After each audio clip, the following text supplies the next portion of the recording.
Hey, what's going on, everybody? This is Tyrone back with Tech Life. And we have another great article from Fierce Wireless. I will leave it in the description down below so you guys can check it out. So, Crown Castle CEO, T-Mobile Verizon deals mark the start of growth for small cells. So, a lot of concern that was out in the market was T-Mobile wasn't using small cells at grand scale, even during LTE. Where they did deploy small cells, it was in very specific markets and locations. They didn't use the small cell portfolio on a wider scale. So they had markets like Chicago, New York, El Paso, Los Angeles, some in Phoenix, but it wasn't like they signed huge deals or contracts for larger deployments beyond what they deployed. So in El Paso, they deployed about 150 small cells, but rightfully so, they did have close to 50% market share, so they needed that densification. Now, a lot of the small cells here that they deployed were strand mounts, which many or just about all engineers will tell you strand mounts have their limitations. But to T-Mobile's benefit, here at least from what I've been tracking, they deployed them in perfect locations where they're the most useful. Again, they have limitations.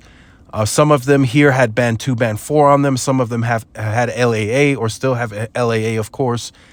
And the range on LAA is limited.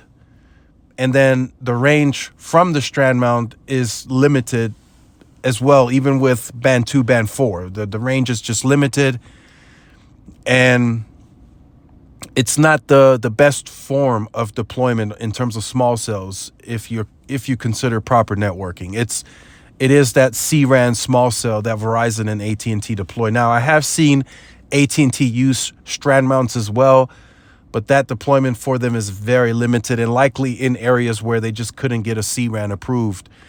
So now moving forward into the future, T-Mobile has a deal for 35,000 small cells to be deployed over the next 5 years.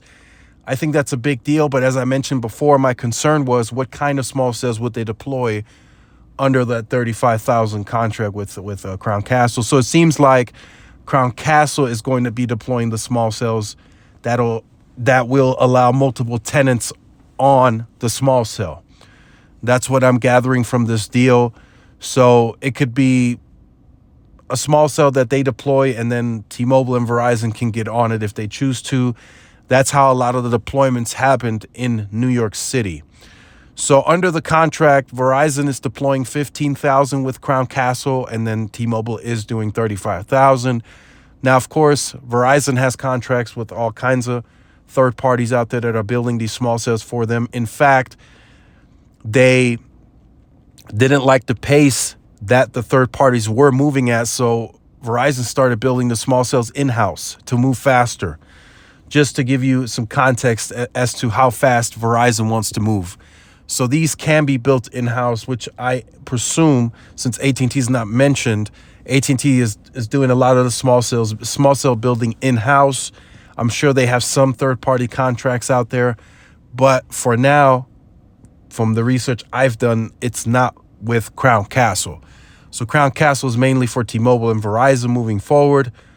And we are going to start seeing the N41 small cells popping up into, suburban, urban environments. I don't think they'll use these in the rural environments, depending if there's maybe a more busier shopping center or a busier street in the rural environment, maybe a downtown.